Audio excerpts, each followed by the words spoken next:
আহমেদু ওয়া নুসাল্লি আলা রাসূলিল কারীম আম্মা বা'দ। সম্মানিত মুসলিম ভাই বোনেরা, আসসালামু আলাইকুম রাহমাতুল্লাহি ওয়া বারাকাতুহু। মহান রব্বুল আলামিন ইরশাদ করেন, বাদিউস সামাওয়াতি ওয়াল আরদ ওয়া ইযা কাযা আমরা ফাইন্নামা ইয়াকুলু লাহু কুন ফায়াকুন। অর্থাৎ নবমণ্ডল ও ভূমণ্ডলের উদ্ভাবক আল্লাহ, তিনি যখন কোনো জিনিসের প্রতি আদেশ দেন তখন বলেন হও, আর অমনি তা হয়ে যায়। সুবহানাল্লাহ। সূরা বাকারা।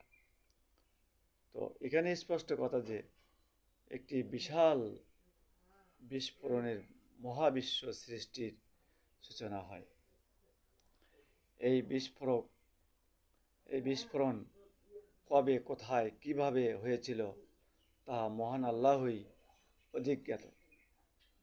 আধুনিক বিজ্ঞানীরা আন্দাজ ও অনুমানের ভিত্তিতে কিছু সময় বেঁধে দেন। মহান আল্লাহ তাআলা পবিত্র কোরআনে আরও ইরশাদ করেছেন। সুতরাং আমরা স্পষ্টভাবে কোরআন রিসার্চ করব।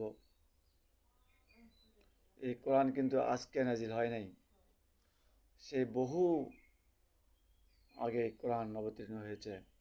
এই কোরআনে যা উল্লেখ হয়েছে তা রিসার্চ করেই বর্তমানে যা বৈজ্ঞানিকরা পাচ্ছে তার ফসল। সুতরাং এখানে মন গড়াভাবে কোনো রিসার্চ করার সুযোগ নেই। আল্লাহ পাকের উপরে কারো জ্ঞান নেই। বান্দার জন্য যা দরকার আল কোরআনে সব কিছু দেওয়া আছে। ইনশাআল্লাহ আমরা কোরআন রিসার্চ করি।